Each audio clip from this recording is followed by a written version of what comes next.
free your mind. The Wachowski siblings blew people's minds in the spring of 1999 when they unveiled The Matrix. Whoa.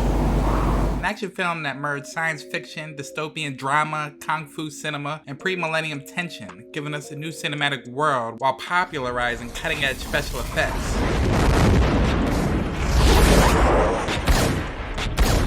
Matrix inspired 2 lucrative sequels, but since then the Wachowskis have struggled to capture the zeitgeist as memorably and with such ingenuity. But that doesn't mean that their cinematic risk-taking hasn't had its moment. Even their duds boast a startling strangeness that have inspired cult followings and impassioned supporters, even if critics and mainstream audiences had trouble getting on board. Indeed, each work holds something of interest, some spark of inspiration or audacity. Now that's an ending that is flat and ain't beyond belief. Still, for the Wachowskis' second best film, we have to look back to 1996, when the siblings, then a screenwriting team with little other than the Stallone Banderas vehicle Assassins under their collective belt, made their directing debut with the steamy, low-budget noir pastiche, Bound.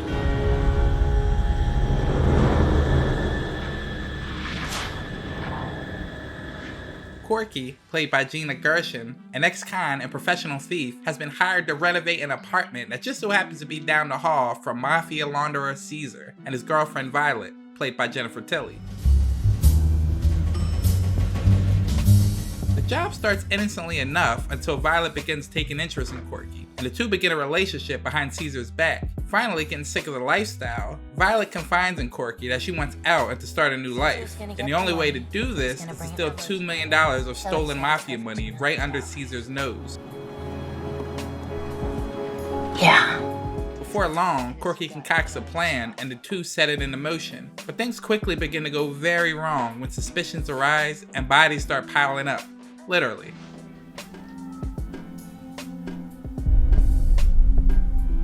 The film has many underlying themes, though the most apparent is sexuality. The sense of entrapment is one that you can't quite put your finger on the first time you watch the film. The Wachowskis wanted to define the characters by the trap that they had made for themselves. The theme of being trapped is aggravated by the apparent claustrophobic feeling throughout the picture. Violet, for instance, is trapped in a relationship with Caesar, and in the first scene, Corky is literally inside Violet's closet, bound by Caesar.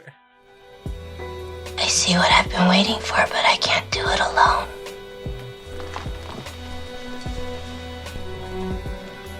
Though the film indeed has many implicit concepts, the storyline itself is one that captivates you right from the beginning. You sit, biting your nails, hoping that the two women succeed in their bid to steal the $2 million. You are captivated in their story, their life, and their budding relationship. I want to tell you something. I know, Violet.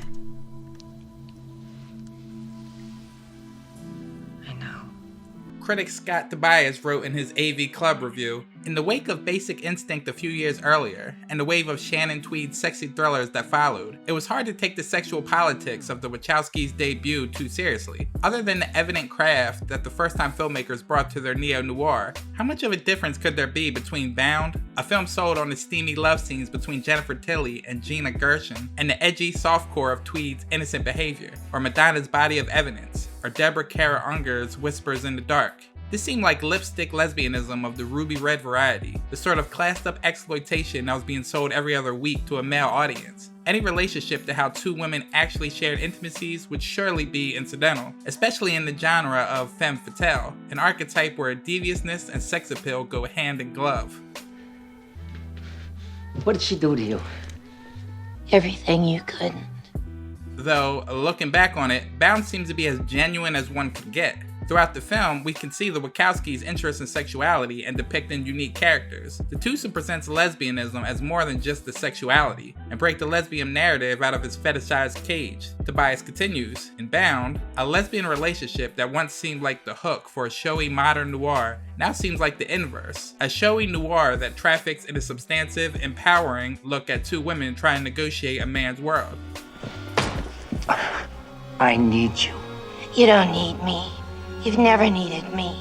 And besides cornering the market on loaded imagery, the film allows its actresses agency in their sexual coding. Violet is a self-styled sex object of her own free will, and Corky is allowed to be both butch and seduced. I'm just here to get laid.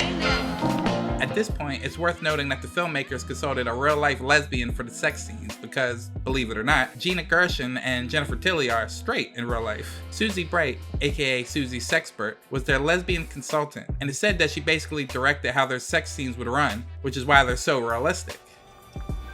Thirsty, maybe. Curious, maybe. The emphasis on hands, the sweat on Gina Gershon's stomach, the way Jennifer Tilly flicks her tongue when they kiss, the bottom sheet being pulled off the bed, Tilly's manicured fingernails between Gershon's teeth, their mouths, their legs, their bodies, their hands. You get the picture. Tilly recalled Bright's impact on the film in an interview with Vulture. The way it was set up was Susie's input, and because of that, the lesbian community embraced the film, because it had a real veracity to it. As the film ends, Violet and Corky successfully avoid detection and make off with the money. In an effectual moment, Violet smirks after manipulating yet another mob boss. So how'd it go? I'm here, aren't I?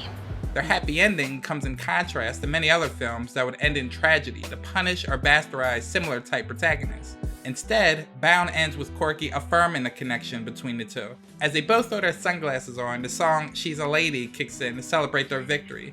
The ending of the film demonstrates how the two have successfully upended the system that restricted them, and freed themselves in the process. They are aligned as one identity, and the film completes their connection with a shot of their locked hands. Though the film is a little darker and grittier than many of the Wachowskis' projects, it still contains that important theme of triumph over an oppressive force. With that theme, the beautifully shot and highly energized Bound fits perfectly in the Wachowski body of work. The fact that the Wachowskis immediately went to stratospheric heights in their next film means that their debut has had the status of an afterthought, even for diehard fans. Word was that Bound was only ever a stepping stone. Its $6 million budget, petty cash any post-Matrix blockbuster, offered only to prove they could run a set. But watch the film now and you'll find not only an immaculately crafted neo-noir, but also a skeleton key to the siblings' entire career. In the boom of postmodern and film-savvy cinema of the 1990s, the Wachowskis' debut remains overlooked, if remembered fondly. Under the wrong circumstances or in another filmmaker's hands, a film that employs passionate lesbian love and noir dialogue might have been corny and cheap. But with Bound, the Wachowskis use a gambit of references and resources to tell a kind of precious, certainly romantic love story through graphic and violent neo-noir conventions. Brilliant as a skilled visual showcase worthy of Hitchcock or Brian De Palma, the film operates on several levels, from the emotional to the visceral. Today, the Wachowskis are known for delivering optical spectacles, but they often forget to build an adequate emotional foundation into their stories. Revisiting Bound, one cannot help but yearn for the Wachowskis to return to smaller scale filmmaking, which applies pure cinema to limited locations and characters, and tests their considerable skill behind the camera. You know what the difference is between you and me, Violet? No. Me neither. Thanks so much for watching, guys. Don't forget to share your thoughts. Was this a movie that you remember fondly? Is it perhaps the Wachowskis' low-key best movie? Can we all agree that late 90s Jennifer Tilly was the actress in her ultimate form? Let's discuss all this in the comments section below.